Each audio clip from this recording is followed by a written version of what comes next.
دوستان وسط پل دوستان پل گریوه وسط ولی داده. Why is the U.S. striking southern Iran? And could the attacks near Chabahar tell us where this conflict is headed next? Hudson Institute senior fellow Rebeccah Heinrichs on what Washington may be preparing for. Up until very recently, the United States was primarily focused on doing retaliatory strikes exclusively along the coastline of Iran. Now, as you point out, we're moving inward. A confidential report prepared for Iran's own presidency has leaked, and its findings are remarkable. 9 in 10 Iranians want change. What we see here is a revolution in frustration. So they're actually reinforcing the narrative of reform. This society is very angry, and you cannot arrest and kill your way out of 63% of anger. And Iran says unemployment is just 7.5%. Iran international economist Mohammad Mashinshian on how millions of Iranians may be disappearing from the job statistics. These are fundamentalists, and in a way, I mean, ideology comes first and calculations come second. I'm Negar Moshahedi, and this is Eye for Iran. U.S. strikes on Iran are intensifying. President Trump is no longer ruling out the force of ground troops. But as the world's attention remains fixed on the Strait of Hormuz, another part of Iran is raising questions, the southeast and the southern region in general. Joining me now is Rebeccah Heinrichs, senior fellow at the Hudson Institute. Thank you so much for being here, Rebeccah. So good to be with you. Thanks for having me. Rebeccah, I want to start with Iran's southern region, especially Iran's southeast. As U.S. strikes intensify in that area, there is growing attention on Chabahar and the strategic importance of that part of Iran. Given your expertise in U.S. national defense policy and strategic defense, when it comes to military planning and strategic planning, what are they looking at when they look at Iran's southeast? Why is it so important? Well, first of all, after the United States ended Operation Epic Fury, there was some informed speculation that Admiral Cooper, of course, the military commander, head of U.S. Central Command, still had targets that the United States still wanted to hit that would further degrade Iran's industrial capacity. That is their ability to reconstitute some of their military capabilities, whether that's drone production, missile production.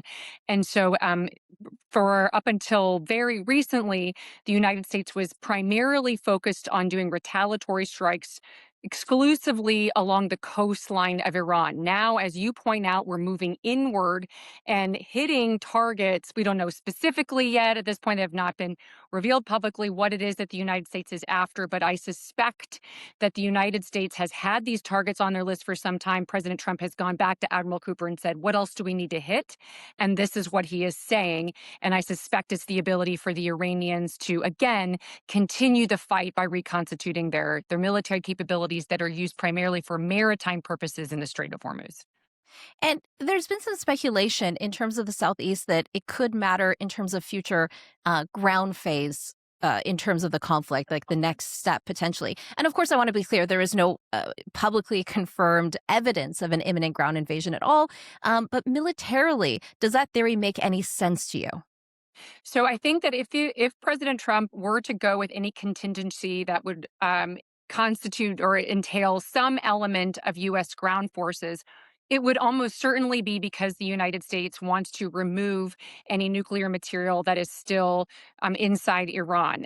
That's if the president decides not to work alongside the Israelis to further entomb Iran's nuclear capabilities. As you point out, we are not talking about massive ground invasion, upwards to tens of thousands of U.S. forces. This would be a special operations mission on the ground. But as you allude to, if the United States were to go that route, or even as President Trump considers that route, he's going to want to make sure that the Iranians have as little possibility to inflict harm on any U.S. forces that would be part of a ground invasion. So you may see more significant U.S. efforts inside the country to get any of those other capabilities that Iran still may have inside the country. Last point I'll say on the issue of ground troops. I remind people, the United States has already had ground forces inside Iran during this. How did we do it? We did it when we rescued those 2 airmen that were shot down on the F-16, where the United States remarkable operation. It was a Remarkable. remarkable operation, and it required two different kinds of operations because the two airmen were in different places. And we've already demonstrated that the United States can do this because the Iranians are so degraded, so weakened that they should have had the advantage, and yet the United States was able to conduct a ground operation to land inside Iran and safely rescue those two American airmen. So when it comes to when Trump said in a recent Fox News interview that they would have a ground invasion if they thought it was quote unquote appropriate. So for you, that threshold or appropriate would then mean the nuclear issue. I think so. That is where I think if the president determines with his military advisors that he is not going to be satisfied with the United States' ability to just do a bombing campaign to prevent the Iranians from being able to build out their nuclear capabilities, which have already been significantly degraded and set back years. But there is this Pickaxe Mountain, of course, we've heard of. It's a deeply buried hardened facility in which the Iranians look like they're beginning to try to do some work on that. And that's where they may have some centrifuges and working on enrichment of material.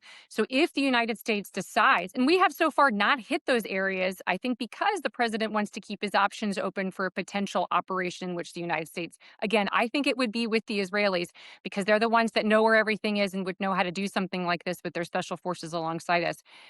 If we want to preserve that option, that would be why the United States has not hit those areas to this point. What's the likelihood? I mean, this is nothing new, him saying that he's not ruling out ground troops. A few months ago, I spoke with Senator Ted Cruz, and like you said, he said if something like this were to happen, and it is possible, it would be very limited and special forces unit, and for a very good reason. Nothing like a prolonged conflict. So I guess my question is, what more can the U.S. and Israel do with naval and air power at this point? Like, what more in terms of targets can they start hitting?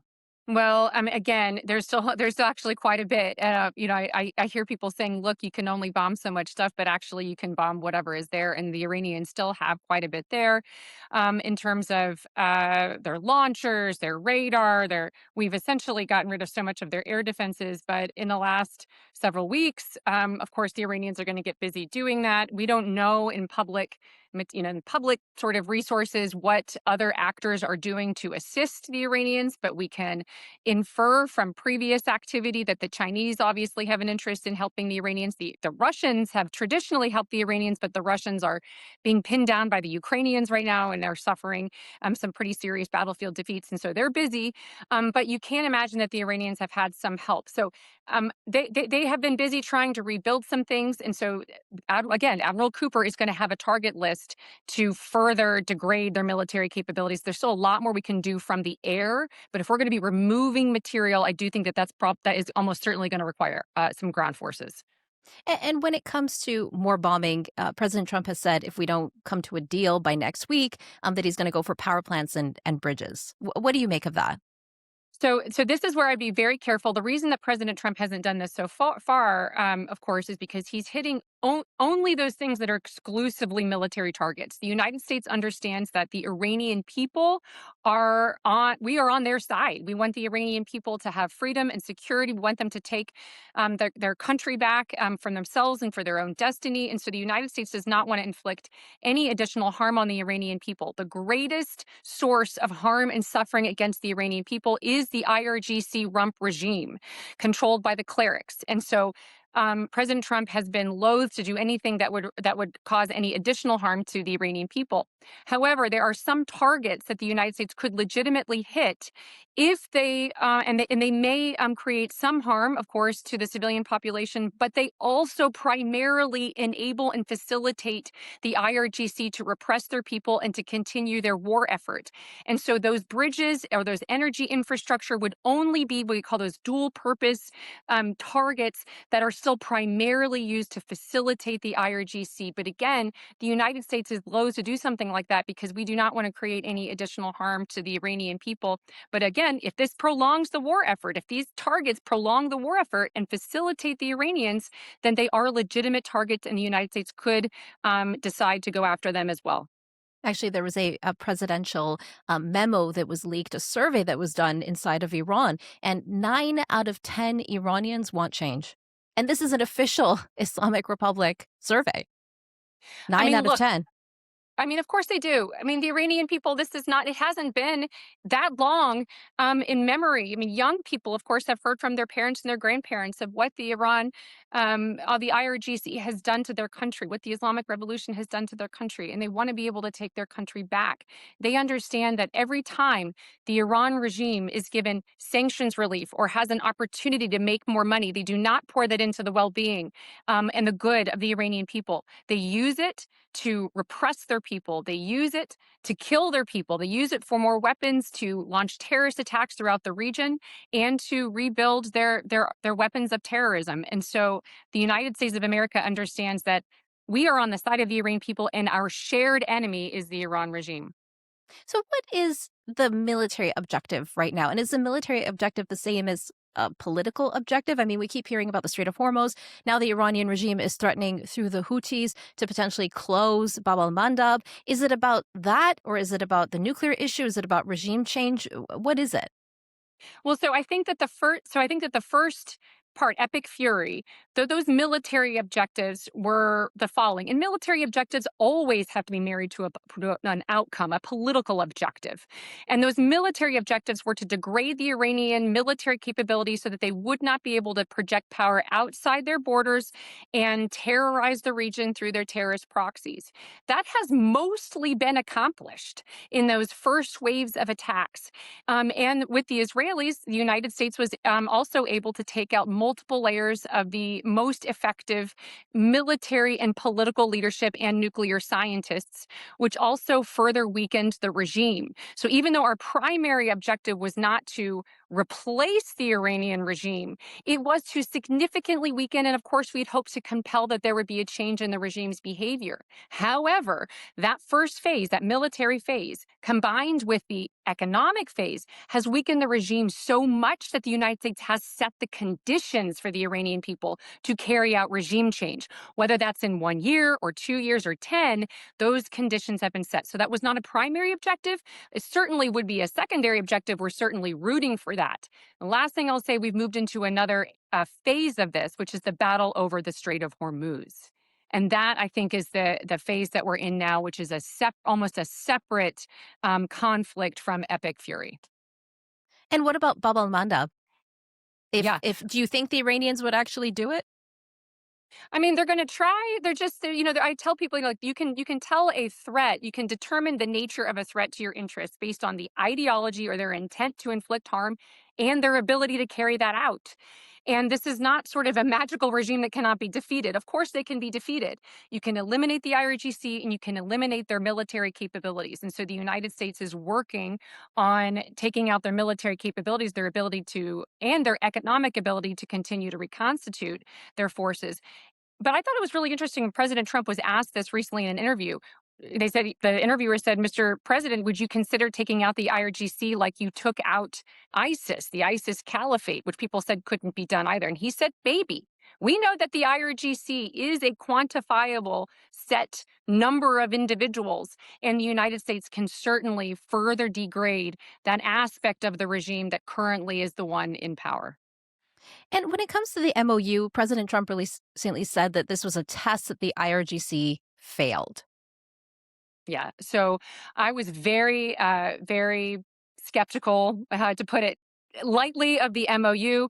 I mean, I thought one of the worst things in the MOU is it did grant the Iranians significant ability to make money right away without demonstrated good behavior. And that's because the United States agreed in the MOU to lift the blockade and to waive oil sanctions. That would allow the Iranians to make some money, get more oil back on the market to help energy prices.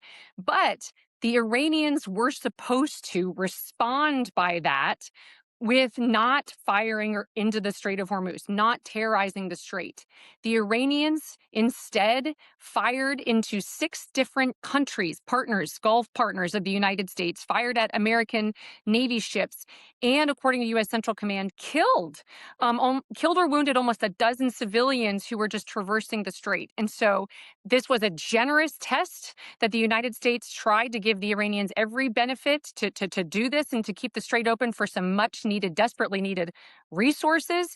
And the IRGC demonstrated they are still committed to the Islamic Revolution and could not restrain themselves from doing that. And so the MOU is in fact over. And why, in the first place, give such a generous offer? I mean, it seemed like such a simple thing, and that the Iranian regime had so much leverage in this, and all they had to do was not fire at ships, and it's the exact thing that they did. Right. Well, so at the time, we heard Vice President Vance explain or market the MOU. And he said that one of the assumptions on which the MOU was predicated was that the IRGC wanted, and I'm paraphrasing here, wanted to go a different direction than how it has been carrying out for the last 47 years. And so that is how he was hoping that the MOU would play out. That's how he was hoping that diplomacy would bear fruit. And within just 3 weeks, the IRGC demonstrated that, in fact, the vice president was wrong and proven wrong about that vital assumption that was necessary in order for the MOU to work out. And we also just saw the Iranians grieve. Some of the Iranians grieved the death of the supreme leader, and we saw placards in those crowds calling for the assassination of President Trump, among other prominent Americans who, of course, opposed the regime. And so the IRGC, I mean, I keep using the term IRGC because those are really the ones that are in charge, I think, at this point. There are no pragmatists that are in charge, that they've really demonstrated that they have not changed at all. They're still ideologically committed to the destruction of the United States and Israel, and then also that will continue to repress the Iranian people. So where is this headed then? I mean, if the IRGC has that ideology and that mindset, what's the point of even trying to give them another deadline of a deal for next week? So I think the United States should put a pause on any diplomatic effort with the Iranians. I mean, you can see that the Iranians still want to tap the United States along because, as President Trump has expressed how frustrated he is, he has indicated that the United States will not relent on our punishing military strikes. That's when you see the Iranians say, oh, look, we're going to release an American hostage that we have. I think that it's meant to try to assuage the president's frustration. I don't think that it's going to work. And there are still 5 more Americans that are being held hostage inside Iran. But again, I think diplomacy with the Iran regime is not going to bear fruit. We should instead work with the Gulf partners, with the Israelis. And the last point, bring in the Europeans to help, I think, with a sustained effort to safely escort ships through the Strait of Hormuz along that corridor near Oman and away from Iran. Why haven't the Europeans been more active in all of this? I mean, they seem to complain a lot when things are not going the way that they like it, or to blame America for a lot of things, yet they're not participating at all. Well, so first, I think it's important to kind of be clear about what they have done and what they are willing to do. So the Europeans actually have been very helpful in providing air defense to the Gulf states and air defense of U.S. bases. They've been doing it privately because their politicians do not want to publicly say that they've been helping President Trump or the United States because of President Trump's unpopularity inside these European capitals. Some of that, in their defense, I think, has been caused by unforced errors on the part of the United States. The threats to Denmark by threatening Greenland has been, I think, an unforced error. I think that it's good that the United States is now moving through proper diplomatic channels through Secretary Rubio to resolve that issue. But of course, the United States also did not bring the Europeans in early on before we launched Epic Fury. So some Europeans have had a hard time with this war. However, it is in the Europeans' interest for the United States to be successful, not just in the Strait of Hormuz, but against the Iran regime. And they have said as much. The Europeans do have the capability to clear the mines through that middle path in the Strait of Hormuz. We want the French, we want the Brits to help us do this. It distributes the risk for the United States and enables us to do this for a longer period of time.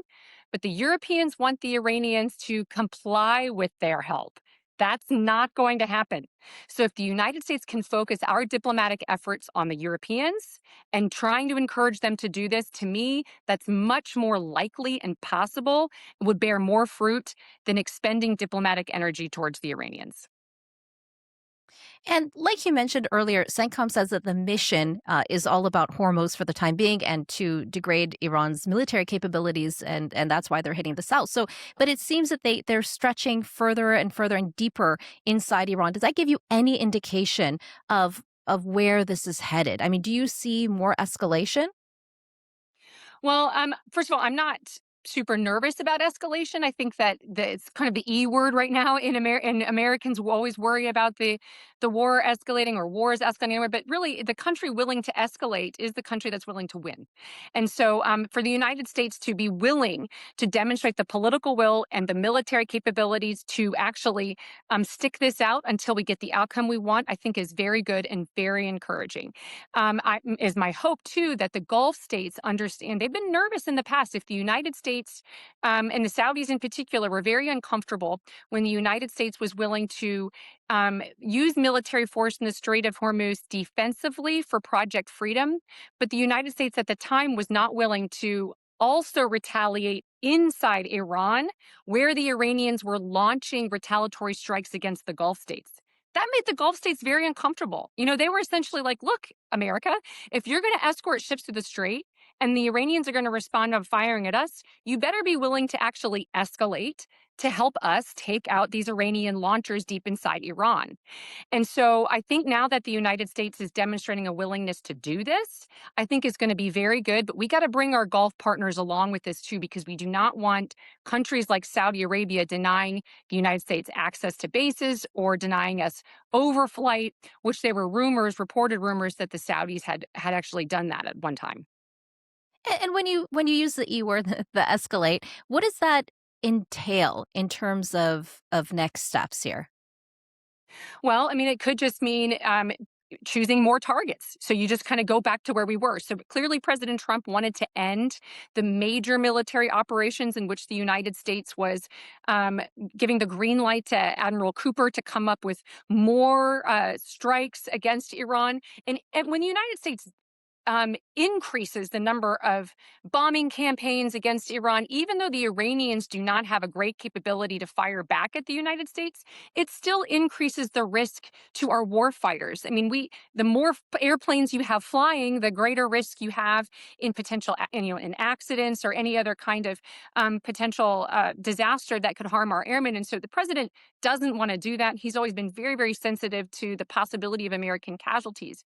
But if the president determines that this is what is best in America's interest, and it's the only way to ensure that the Iranians cannot have coercive control over these key choke points, and I'm talking again about the battle over the Strait of Hormuz, then I think the president is going to be willing to escalate in this way. And then are you hopeful that we could see the regime so weakened that it would collapse in the next, let's say, 6 months to a year, maybe even 2 years? Is that where you see this going?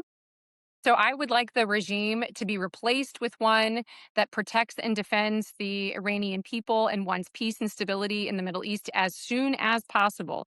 Of course, I don't want a power vacuum in Iran. That would be very difficult and I think harmful to the Iranian people. I don't want there to be a civil war. I want Iranian families to be able to get back to their normal lives and for children to go to school. And so I certainly don't want that. So my hope is that there will be an uprising of very capable Iranian leaders from inside Iran who can overthrow the remaining IRGC military. It's almost certainly going to require a lot of weaponry that's either going to come from the Iranian standing army, in which there are defections from those in the army who want to support the Iranian people, or whether it's going to come from more weapons, maybe from the United States or other friendly countries that can get them inside to the Iranian people. Yeah, and the majority of Iranians serving the military are just conscripts because they have to, and if they don't, Exactly. I mean, they face death. Thank you so much, Rebeccah. Is there any final concluding thoughts before I let you go? No, just that, look, I am not pessimistic about the status of things. There are a lot of Americans who said, look, this was supposed to be a short war, but in terms of durations of wars, this has not really been that long. It's been a few months, and Iran is as weak. The Iran regime is as weak as it's been since 1979. And so there has never been a greater moment for the Iranian people to, I think, do what is necessary for them and for the stability of the entire region, which is to take back their own country. So that is certainly my hope in the near term for Iran. Yeah, and when it comes to domestic politics inside Iran, there is a lot of infighting and divisions that are very important too. Thank you Pleasure. so much. Likewise. A confidential report prepared for Iran's own presidency has leaked, and its findings are extraordinary. According to the government's own internal survey, 9 out of 10 Iranians want things to change, and they are the angriest country ever measured, and finds that, yes, as we said, most people, they want change. The report comes as U.S. Vice President J.D. Vance warns that toppling the Islamic Republic could trigger mass migration and regional instability. How is it in the United States' interest to have 94 million desperate people flooding into Europe, flooding into the United States, to have, sort of the terrorist infrastructure that can get established when you fan terrorists all over the world? So what does Iran's own data actually tell us about the country, its people, and the future of the regime? Joining me now are Iran International reporter Arash Sohrabi, historian Dr. Shahram Kholdi, and Iranian pop culture expert Siavash Rokni. Great panel. Thank you, everyone, for being here. Thank you for having us. Of course. Arash, you did the report. Let's start with you. 9 in 10 Iranians want change. What does that tell you? Two things, and quite opposite. First of all, this is not exactly a scientific method, a scientific survey, in any sense of the way. There's no sample, no methodology, no anything. You can just look at it like a sentiment analysis by a nervous government, and this is, one thing we should be very cautious about is that this is the government talking to the people who know that, who know what happened to them if they are honest to the government. And even with that caveat, it still produces the angriest people ever measured, in, it's remarkable. 40%, and it is like, 63%. And just imagine what would the result be, if they trusted the pollsters. And you can also look at it this way. This whole thing is designed to just hurt people from to some reform vocabulary. All these, all the questions here are designed to guarantee a reformist majority. And second, I wanted to say this. Even after in a poll that is designed to flatter a system, only 9 out of 100 they believe they believe that this is the state is okay, the status quo is okay, and they are okay with and 91% want change. I think even in the most optimistic way, this whole thing is just about it's a presidency is asking people about in a system that people have moved on from this. Well, Dr. Kholdi, the report describes Iran, like Arash said, as the angriest country ever measured, and even draws comparisons to the mood before the 1979 Islamic Revolution that toppled the Shah. Is that a fair historical comparison for you? And do you agree with Arash that this is part of a greater scheme to move more towards a reformist movement?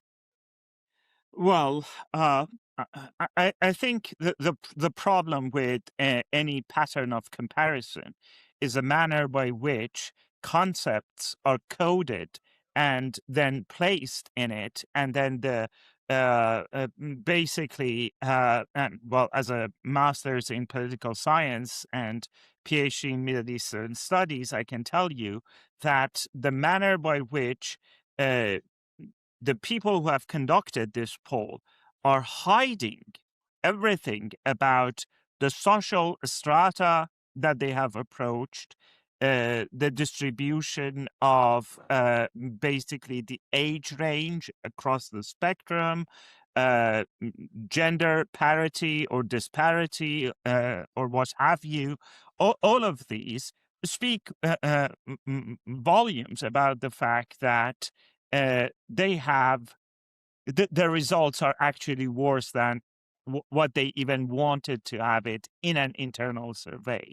And I have to tell you this, that they did this most likely because I had the opportunity to work for almost a year in the planning and budget organization of the Islamic Republic during the first round of Rafsanjani. And I was just a lowly research assistant. Two of my professors worked there. They were working on various issues. And I had the privilege of making the acquaintance of Bayazid Mardukhi, who was at the time one of the very well-known and last surviving economists of the Planning and Budget Organization from the Shah's time.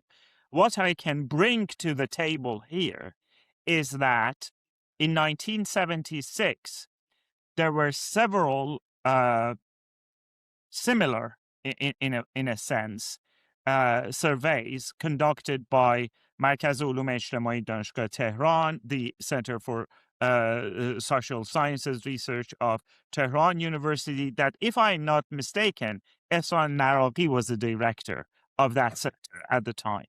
And, of course, surveys conducted both by the Imperial Court and by the Planning and Budget Organization. However, despite all the upset and anxiety expressed by the people about, we had certain problems with chronic electricity shortages and outages because of the fact that the country was booming industrially at the time, and consumer appliances had now become were not now being used widespread across the country. So there was huge there were chronic electronic outages. However, people had hope. People wanted their lot to get even better than what it was. And there was a revolution in expectations that had happened. This is 1976, just after President Carter has taken over the White House. What we see here is a revolution in frustration. And that is the biggest difference. And I believe that the level of dissatisfaction, irrespective of what the margin of error is, and I'm not going to get into the nitty-gritty of social research and social research design here, is that even if the margin of error is 5%, 6%, we are dealing with a society that is about to explode many times over. And I believe if these people had any semblance of rationality in their heads, all the alarm bells had gone off already for them. And I do not see that happening. Wow. A revolution in frustration. That's an amazing way to put it. Siavash, one other thing is, in addition to the frustration, national pride as an Iranian is increasing, and religious identity continues to weaken. What does that tell us about Iranian identity, how it's changing, and how it impacts its future in the midst of, as Shahram described it, nearing this explosion, really? Report, there is a difference between this. They make a difference between center and periphery. But what is consistent in the report is that religiosity is reducing, and and all of that. But what is important over here is that we are facing a new generation, and this new generation wants to live peacefully, freely, and have a prosperous wants to live in a prosperous economy. So for them, ideology does not matter anymore. That ideology that began in the 1980s as like very, very strong and powerful is weakening. And what matters more is economy, is conditions of living, etc., etc., etc. So the other piece that is very important in this report to mention is that they actually gave recommendations to the first three phases, and the other with the other things they didn't give precise recommendations. But what it comes down to is this idea of presentism that they brought back actually from reports that were done before the Shah, before the 1979 revolution, where they said that people are stuck in present. They don't want the past, and they don't see any future for themselves. And that narrative is created with the economy and with frustration with the government. But the framing of that frustration, what they're arguing in the report, is that framing is not frustration with the system, is frustration with the structure. So they're actually reinforcing the narrative of reform in that report over there. So in that idea, the solution for them is public relations, literally. Like, what they're actually arguing is public relations. So what we see is a high focus is on education, so restructuring of education, and another high focus is on media and diversification of media. And we see that precise strategy being implemented in diversification of media in streaming channels that they have, and the diversification of kind of programming of those channels, as well as having kind of separate what do you call having kind of separate, like media that are on YouTube and streaming websites that are not on the streaming page, but that promote that kind of narrative, sort of. It makes it feel like it's independent when it's not, right? Exactly. Sorry. Add something to this. I think Please do. there's we should I don't know, there should be some caution, about reading this document at face value, because there's this book that American progressives love, Lakoff's "Don't Think of an Elephant." Its argument is that if you set the frame, you win the argument, the debate before it starts. I think this document is a masterclass in that, as Mr. Rukni was telling us. This is the country is in despair, and quarter of the country cannot afford their expenses, and this is the record anger population. But they say, okay, no. They say in their conclusion that this is not the crisis of legitimacy. This is the crisis of trust. They are just trying to frame it in messaging. They want to. They don't want to change anything. They don't want to make any concession about the stuff. They just want to. They say, okay, yeah, let's make the state TV more inclusive. Don't confront with people. They are just trying to win the argument by framing. And at the same time, I think this is just, I don't know. This is not an argument about the whole Islamic Republic. This is just one faction and talking to the other faction. They want just to show that, okay, there are just different voices. There are some other people in the system that they can change this. They take all these problems and they say, okay, this is fixable with better messaging. I think this is not something that fascinating. We cannot trust these numbers a lot. And about that presentism that you mentioned, this is maybe the best way that in an Islamic Republic state document you can say that, okay, they mentioned that it was in 1975 that one Iranian scholar coined that term, and that 4 years after that term was coined, a revolution happened. This is the closest thing that a president's advisor can say, okay, the situation feels like a few years before a revolution, but they cannot say it outright, like this. They know they're in trouble. They know it. They know it. I mean, this is unprecedented. And every, as a reporter, Arash, every leak has a motive. So what's the motive and the why here? I think they're just, I don't know, I think that this is their message to the security establishment. They say they are telling them that, okay, like this society is very angry and you cannot arrest and kill your way out of 63% of anger. Just imagine the whole situation. The supreme leader is dead. The next supreme leader is 90% dead. They are just fighting over power. And each camp in this in the Islamic Republic, they need a story about what people want.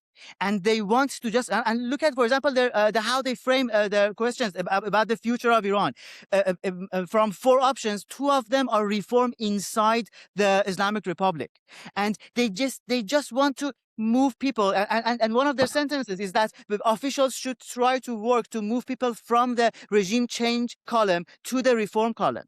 This is their own way. This is this Pezeshkian technocrats worldview that, okay, if we talk to people, if we just, be a little softer in government, maybe we can do something and maybe we can survive. I don't think, I think this it's too little too late now.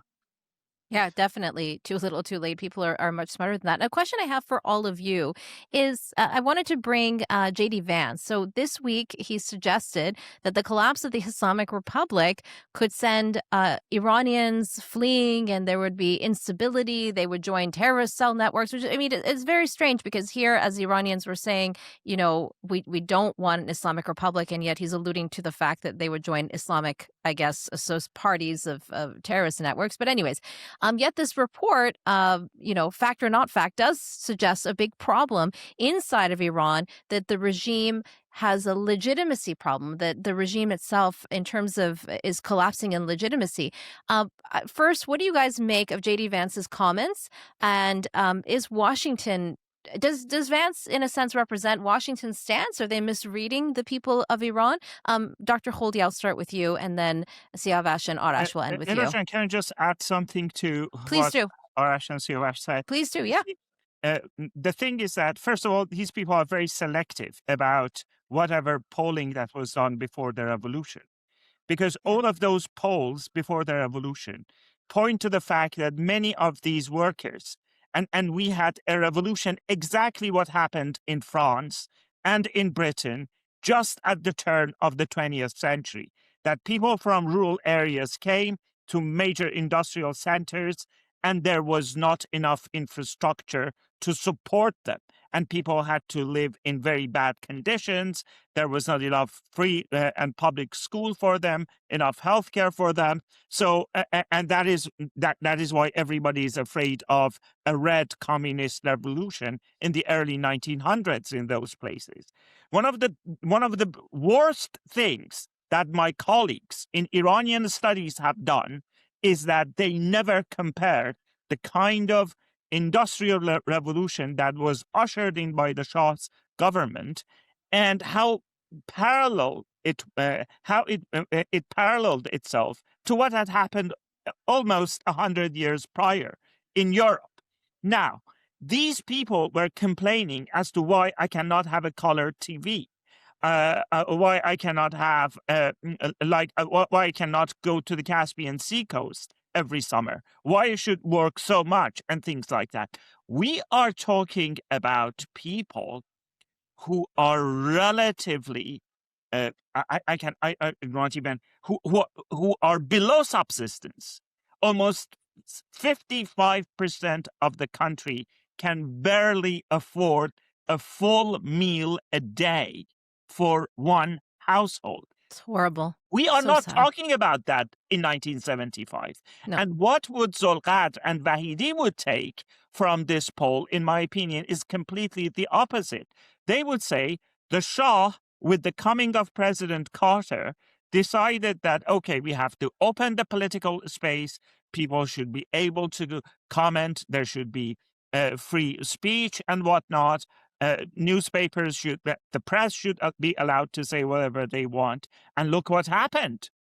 It led to a cascading effect that caused the collapse of the imperial state of Iran.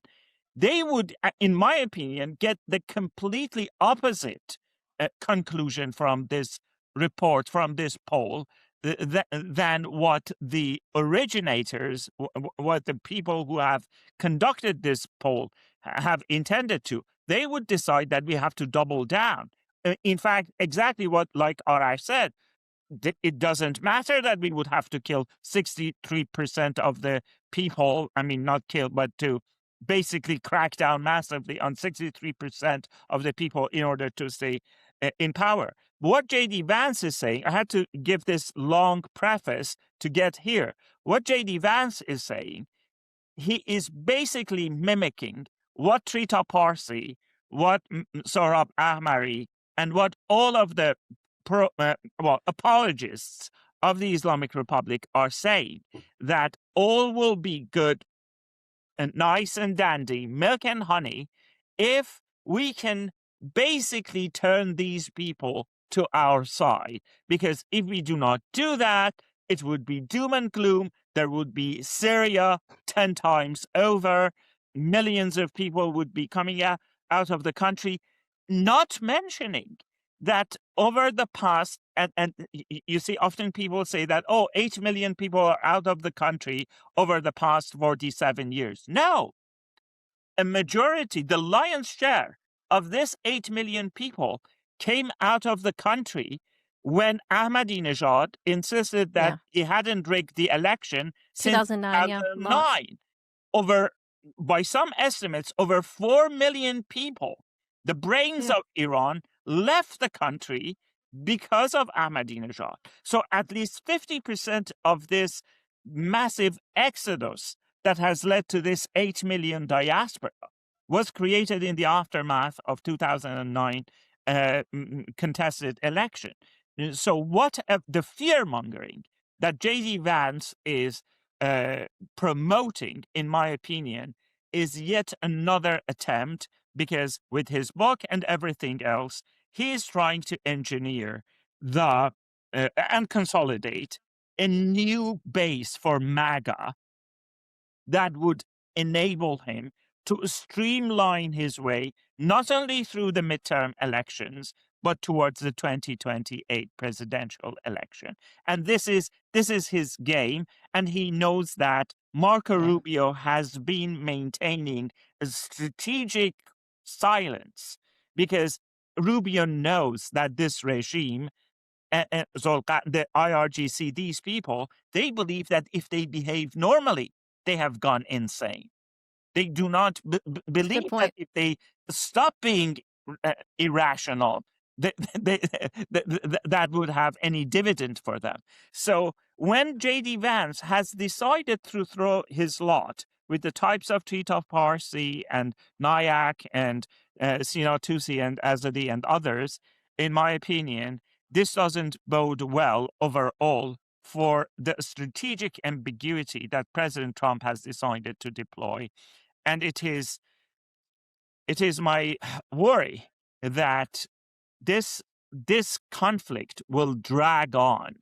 And even if there would be an amendment to this memorandum of understanding, or even if there is a Trump joint comprehensive agreement on the nuclear state, we will be back at square one again in 2 months, 3 months, 6 months, whenever a new MOU, a new joint comprehensive agreement over the nuclear issue has been struck, and it will be all over again, because this regime is playing the long game. Yeah, no, and it's a worry for many people. This is going to drag on. And as someone who, was born in the West, I've seen the evolution of Iranian immigration in the West, and really 2009 was a very key year. And I remember as a child, there was only a few Iranian families, and then that you knew everybody, but now that's not the case at all. Siavash, your final concluding thoughts on J.D. Vance's remarks and comparing it to the results of this leaked report. Well, the argument is, as an ad hoc argument, is reductionist, and it lacks substance. So what do you want to argue when the argument is ad hoc, reductionist, and lacks substance? You can't argue that, I'm not gonna comment on an argument that unintelligent. It's like, it's not based on history. It's not based on any substantial evidence. Nothing. And if you want to, make this comparison with the report, in the report, it says that the statistics shows, in their statistics shows, that Iranians don't want to leave. They don't want to immigrate, but they don't see a choice but to immigrate. Yeah, nobody does. Back to that idea of presentism, is that they don't see a future, and therefore they see future in immigration. Okay, so if you go even to look at comparison between what J.D. Vance said and that report, it's contradictory to that, to what J.D. Vance says, because Iranians will stay in Iran instead of leaving Iran. So I don't know. And And some will also, move back how can if you things change, how right? can you Somebody will move compare how back. can you compare countries like histories of countries? I mean, Syria is different from Iraq, from Iran. All of these are All of them. different. All of the contexts are different. We are in a completely different context. So I'm not even going to bother commenting on that idea, because, as I said, it's an ad hoc argument that lacks substance and is reductionist. Yeah, That's and it. it's contradictory in nature, as you mentioned. That was brilliant. Arash, your final concluding thoughts. I think I quite agree, because and Iranians, they don't want to migrate, and their migration in Iran is a verdict on the governance, not on the homeland, and this is the whole situation is like this, both Tehran and Washington are just punishing the people to pressure the government. But Iranians, they separate the government from their country. Maybe that's kind of different from other countries. So, and if they see a future, they won't migrate. And I think that concern that Mr. Vance maybe was thinking about is actually a continuation of the Islamic Republic. If Islamic Republic continues, they will face a larger number of migrants, not the other way. Well, thank you Just so to much. add one more Yeah, go ahead. thing, Yeah. just to add one more thing, this is very important to say that people in Iran are taken hostage by two forces that they don't have any power over them, but they are themselves. They are the Iranian people. The war is a war between two states, but the Iranian people are taken, are stuck between this thing. And this is very important to reiterate. So thank you for Arash for saying that. Yeah, that was an excellent point. Thank you so much to the panel. That was a really a brilliant conversation. Really appreciate everyone's time today on Eye for Iran. Iran's official unemployment rate is just 7.5%, except barely 37% of working-age Iranians actually have a job. So how can both numbers be true? Joining me now is my colleague, Iran international economist Mohammed Mashinshian, who did an amazing report on this online. You can catch it on our English website. Mohammed, thank you so much for being here. It's my pleasure. Thank you for inviting me. Of course, Mohammed. Mohammed, let's start there. Fewer than 4 in 10 working-age Iranians have jobs, yet unemployment is officially 7.5%. You wrote a piece, like I said. How is that even possible? Well, there is a saying in Iran, very widely popular. They say the Islamic Republic tortures statistics and figures, so much so until they confess to whatever result the policymaker requires or wants or demands for. And this is a clear case, Exhibit A, if you will, of that scenario. As you mentioned, well, both numbers more or less are true. The thing is, they have twisted the methodology of calculating the unemployment so much that it bears no resemblance to the reality, to the human condition that Iranian people are living and experiencing these days. This is not an isolated number. I can confidently tell you that there are lots of statistics that highly established institutions in the free world also echo, by the way, because when you look at IMF, World Bank, other established institutions, you see a reflection of those official statistics. So the economists around the world, when they're working, when they're trying to understand what's going on in Iran, they have to rely on these statistics. And these are official numbers. And what I'm trying to convey using this example here is to demonstrate how much these numbers are twisted in order to put a favorable light, if you will, on the administration. Yeah, of course, and things are not looking good. And you have a striking line in your analysis. The more people lose hope, the healthier the official unemployment rate appears. Explain that. It is a tragedy. It is a tragedy for sure.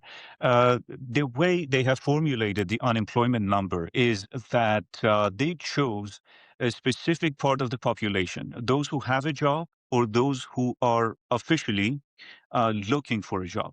And the entire of that population, we're talking about 26 million Wow. out of 86 million people that actually live inside of Iran. In this statistics, they absolutely completely ignore 40 million of working age population inside of Iran by just calculating the 26 convenient million people who are actually in the job market.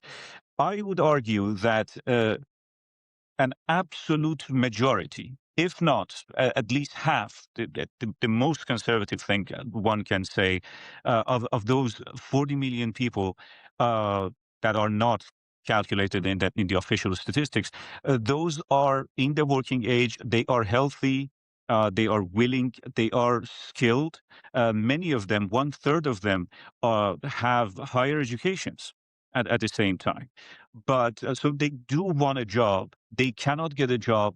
They have some of them stopped looking for a job because the situation is so severe that there is absolutely no job. There are some jobs, but the salaries are so low in a highly inflationary situation that they cannot justify going to work. So Yeah. just to long story short, if your salary cannot cover your basically taxi money of every day, it's not feasible to go to work. And many people are in that kind of situation right now in Iran. So paint us a picture and then tell me when you say many people, give me some hard numbers. Well, from this 40 million that the statistics completely ignores, Wow. uh, they say part of this population is retired, rightly so. But the retired are, Iran is a very young country, and 64% of Iranian people are under 40 years of old, years of age, and the entire retired population are uh, around 4 to 6%. So that's one part of it. Part of the other part of the 40 million number is people and students, basically. But the students number, unfortunately, in the past decade or so, has plummeted. Many people no longer go to school, no longer go to universities. That is, again, another tragedy in Iran, but people cannot afford to do it anymore. And the rest are 20 million, they say, are homemakers. And homemakers, of course, we can talk about this in details, but mostly when women of working age, when they don't go to work, they call them homemakers. That's not necessarily true. And on top of everything, there are 4 million people, 3.7 million people that are neat. So not educating, not in education, not acquiring new skills, and not homemakers. And the statistics has no answer, no category or classification for that actually relatively large part of the Iranian society. So they make it very convenient to get their a very appealing 7.5% employment rate, which is defensible. If your employment is 7.5%, you should be proud of yourself, especially in an economy Yeah. such as Iran, in such a bad shape. But that's not true. It's just not reality. And you mentioned homemakers, women, of course, they are a huge part of this story. Iranian women have outnumbered men. We know that in university for a number of years now, yet only around, you said in your report, 12% participate in the labor market. 12% only. Is Iran educating millions of women only to have them not appear at work and basically have an economy that has no place for them? Well, to be honest with you, this is not our first trench. This may be our last trench. In the sense, let me explain, unpack Hmm. that. They wanted to impose quota because at some point, Iranian girls going to universities uh, exceeded men, and we defended it. We said that whoever gets into university deserves to be there, regardless if they're women or men. So they wanted to impose the quota. They wanted to stop it there. They wanted to decrease the number of women going to universities. That was the reality, but we fought for it and we won. They couldn't make that work. The entire Iranian society was unified on that. And I think I'm proud of that, to be honest with you, that the Islamic Republic could not impose that. Nonetheless, this is part of the war, basically, the Islamic Republic has been waging against Iranian women. And this goes back to the heart of the Islamic Republic, the whole ideology, and starts with Ayatollah Khomeini to begin with. Ayatollah Khomeini believed that modern women are a symbol of imperialism or capitalism.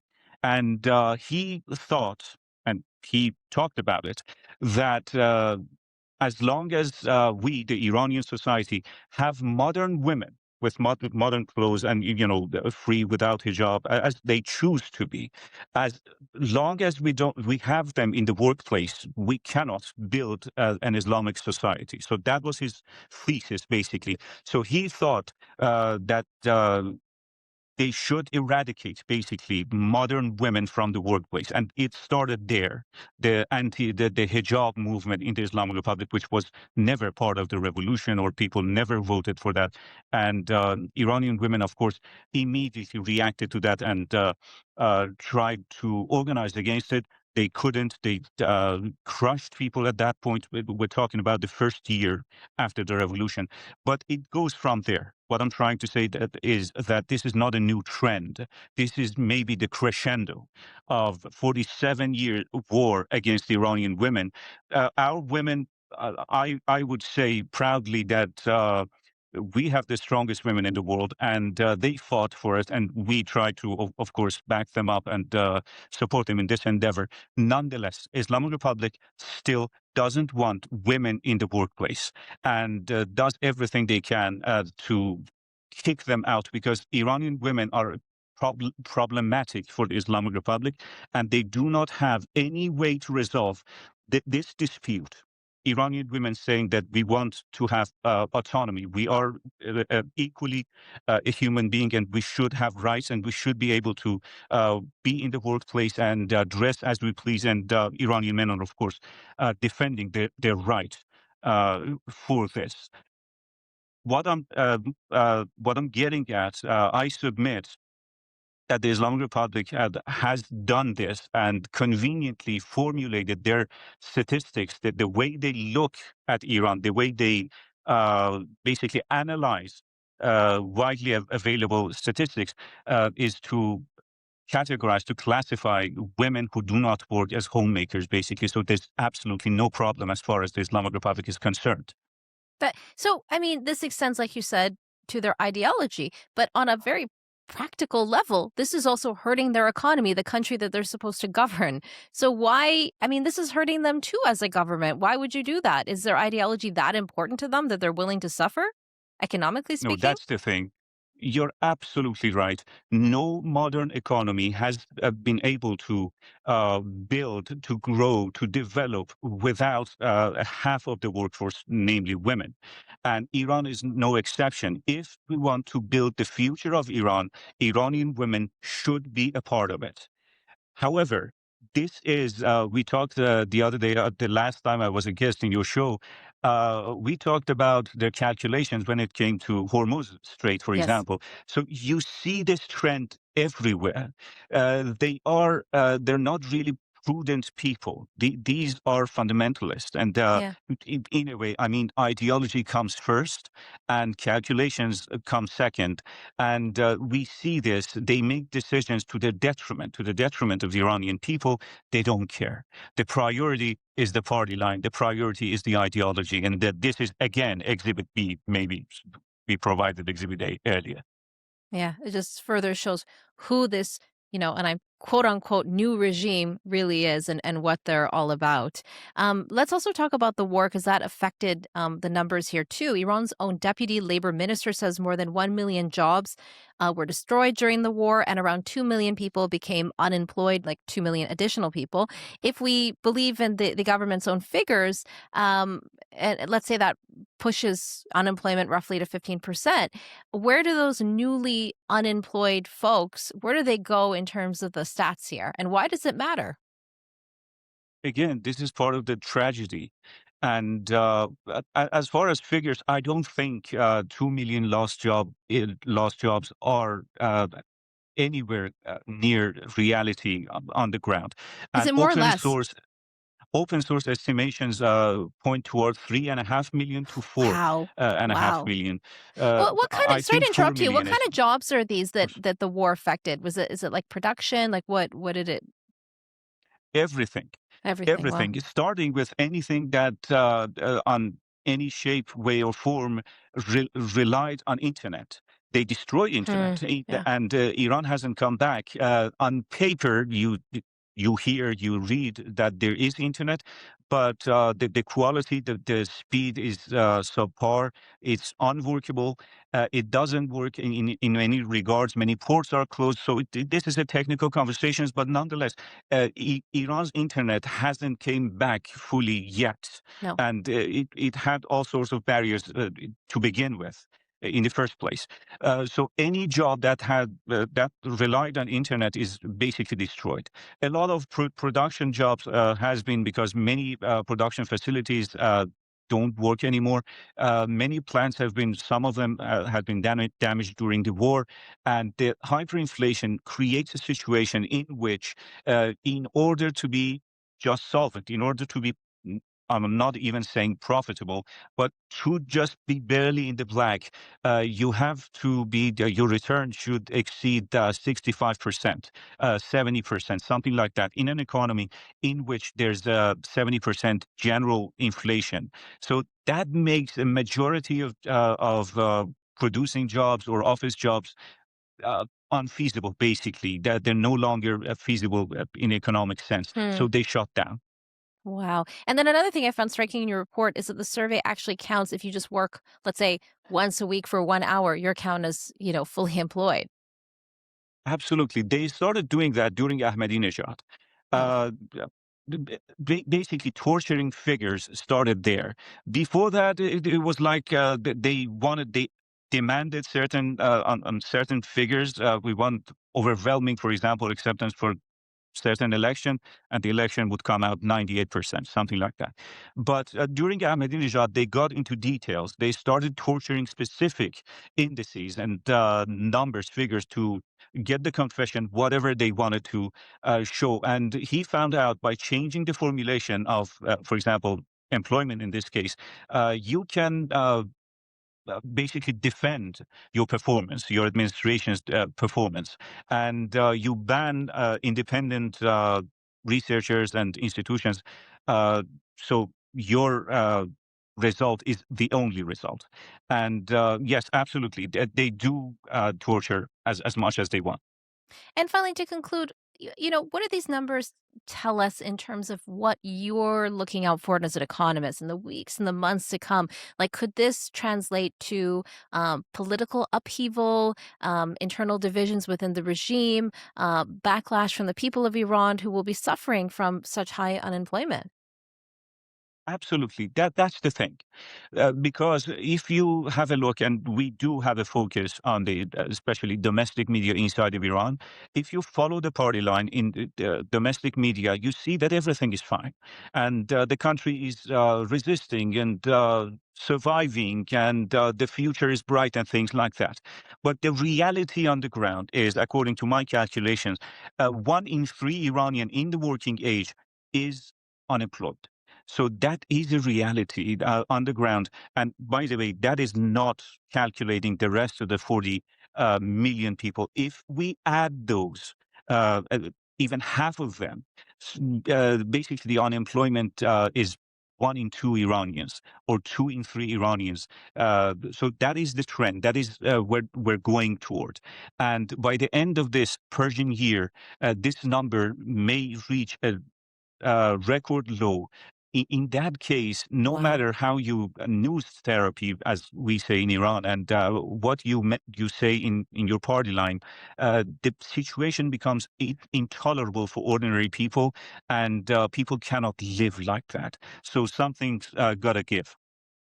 Wow. Well, thank you so much for breaking down the numbers and making sense of it for us because as you said, like these are not just numbers. These are people and their lives. thank you again for joining us today on Eye for Iran. Absolutely. Thank you for having me. Well, if you like this episode, you can hit the like button. You can also leave us a comment. Please let us know what you think and what you want to see for future episodes. You can also sign up for a weekly briefing newsletter at iranintl.com/newsletter. And you can also check out our dedicated English website at iranintl.com/en.